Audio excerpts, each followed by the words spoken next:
though. That's just competitive energy. Competitiveness. All right, so you and Diddy, you and Puff cool? No, I don't really rock with him okay, like that. damn. All right, I didn't know what that meant. Okay. All right, okay. Don't let the haters bring you down. Just keep going. Keep chasing your passions and dreams no matter what. Do not let negative people get between you and your goals. Quiet controversy is slowly shaking the reputation of a billionaire whose legacy once looked untouchable. For years, many believe the issue had been buried in legal paperwork and public silence. But the situation has resurfaced because a man claiming to be the rapper's son refuses to fade from view, and the silence around the story is beginning to crack. Recently, a message spread quickly across social media in which the claimant thanked influential people for their support. Insiders now say the approach behind the scenes appears to be shifting. Instead of relying purely on court battles, the strategy seems focused on public exposure.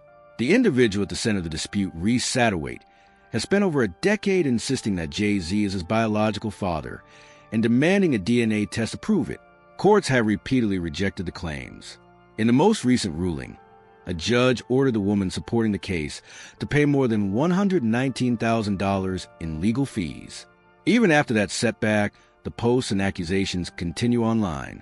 The campaign has not stopped, and the fight keeps evolving. Meanwhile, the music mogul has never taken a DNA test publicly. That unanswered question remains the most puzzling part of the story.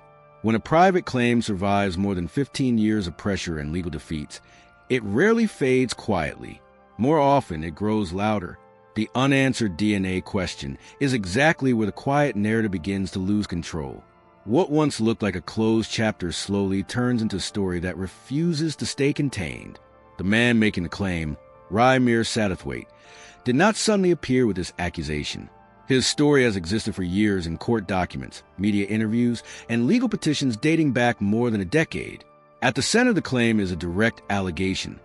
His mother, Wanda Satterthwaite, said she had a relationship with Jay-Z during the 1990s and that the relationship led to his birth. According to the accounts presented in legal filings, Wanda told her son about this when he was around 8 years old. What started as a private family claim gradually turned. I'm not crazy or none of that. It's like, I just want the truth, and it's so hard to get it from the courts. And it seems like Jay-Z don't want to say anything. So, I don't want to see him go down for something that, you could have just got taken care of. That's it. Turned into a legal confrontation that kept resurfacing. In 2010, Wanda filed a civil case in New Jersey seeking financial support and official recognition. The case was dismissed due to procedural issues rather than a full examination of the claim, but the dispute never truly faded. Wanda continued trying to push the matter forward until her death in 2016. After that, the effort did not end. The responsibility for continuing the fight passed to Rymir and his legal guardian, Lily Coley. What makes the situation stand out is not just the accusation itself, but the relentless persistence behind it. Over the years, similar petitions and motions have appeared in different courts. Many of them ask for a DNA test to settle the issue once and for all. Each time, however, the same barrier emerges. Lawyers representing Jay-Z strongly deny the allegations, arguing that the claims are false and describing the repeated legal filings as harassment. Despite those responses, the story keeps resurfacing, and because a definitive DNA test has never publicly taken place, the debate continues to linger instead of disappearing. For years, the dispute circles through the legal system without much public attention. But the most recent filings pull the story back into the spotlight with sharper edge. Earlier this year, a federal case connected to paternity allegations surfaced in California. Court records reviewed by reporters show the lawsuit asking the court to compel a genetic test. The complaint also accuses Jay-Z of shifting jurisdictions and withholding key evidence during earlier legal proceedings. His attorneys responded quickly, rejecting the accusations and arguing that the case was simply the latest chapter in what they described as a long-running campaign of harassment. Ultimately, the judge dismissed the lawsuit. The ruling was issued with prejudice, meaning the same claim cannot be brought again in that particular court. Another detail in the decision quickly drew attention. The court ordered the opposing side to pay $119,235.45 in attorney fees under California's anti-SLAPP law, a statute designed to discourage lawsuits considered abusive or intended to silence defendants. On the surface, the ruling appears to shut the door on the matter, a case dismissed, financial penalties imposed, and legal options narrowed.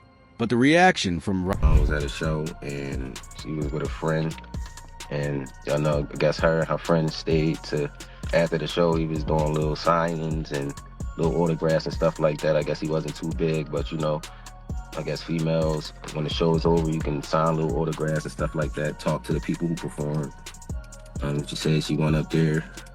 Rymir Satterthwaite does not resemble someone walking away from a fight.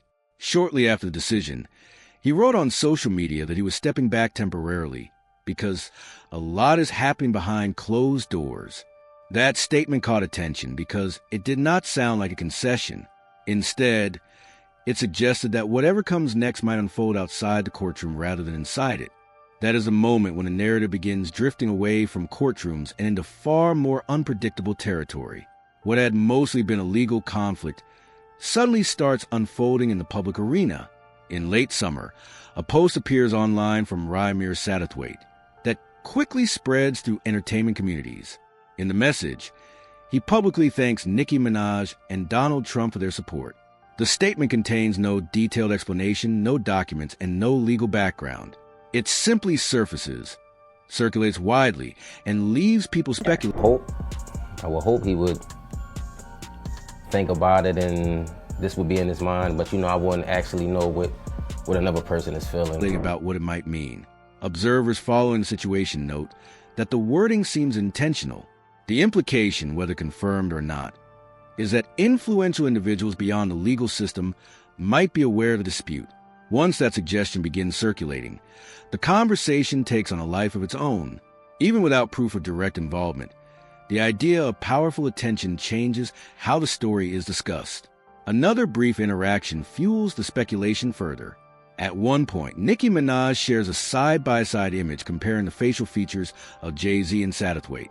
The post does not last long, but it spreads quickly and sparks immediate reactions online. Satterthwaite soon responds publicly, thanking her and describing her as a supportive voice. On the surface, the exchange looks minor, just another social media moment among thousands that appear every day. However, people familiar with the entertainment industry often point out that even small signals can carry meaning. Public acknowledgments, reposts, or brief interactions sometimes hint at informal alignments. Once those perceived alliances begin to appear, the tone of the story shifts. What started as a long-running legal disagreement begins to resemble something else entirely. A battle over reputation playing out in front of a global audience.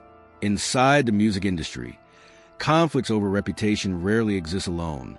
Old rivalries often resurface when a moment of vulnerability appears, and that pattern helps explain why the name of 50 Cent begins appearing in conversations around the controversy. The long-standing tension between him and Jay-Z is not new. It can be traced back to the 1999 song How to Rob, where 50 Cent, whose real name is Curtis Jackson, name-checks numerous rappers as hypothetical targets. From that point forward, the dynamic between the two artists becomes familiar. Jackson frequently... Sometimes you receive more with not doing well than you receive. I threw an excellent pitch. Yeah, we wouldn't even bring it up. Makes public jokes or criticisms, while Jay-Z typically avoids responding. Over the years, those comments have ranged from teasing about business moves to playful digs at image and status. Recently, Jackson appeared to revive that pattern again with a post that quickly circulated across social media. In the post, he shared a meme referencing a lyric from a 2006 collaboration, Lost One, where Jay-Z mentions being involved with a young woman who is not yet 21. The lyric had existed in public discussion for years without drawing major attention, but Jackson framed it differently, asking followers how they interpret it now. The caption carried his familiar tone of sarcasm and provocation. Still, some industry observers point out that the timing is what makes the moment noticeable. When older lyrics or statements are suddenly pulled back into the spotlight during an ongoing controversy, it can subtly shift the conversation. What once sounded like a casual line in a song can begin to feel like part of a larger narrative being re-examined in real time. At the same time, the legal record remains like an unfinished account that never fully closes. Court documents from earlier proceedings traced a long path that eventually leads. There's a lot of people, 50, I feel like he don't have to say nothing, but 50's crazy. He's been like this his whole life. When he's on the block, oh, 50's coming. Leads to the most recent dismissal after Wanda Satterthwaite first files her lawsuit in New Jersey. Judges dismiss the case because the court determines that the jurisdiction is improper. Years later, the matter resurfaces when the legal guardian, Lily Coley, and her son attempt to file again. The dispute begins attracting wider public attention around 2015 when new filings accuse Jay-Z of avoiding a DNA test by making misleading statements in court. His legal representatives strongly reject the accusation and move to have the case dismissed. From there, the legal struggle moves slowly through different courts. Some cases are dismissed on technical or procedural grounds.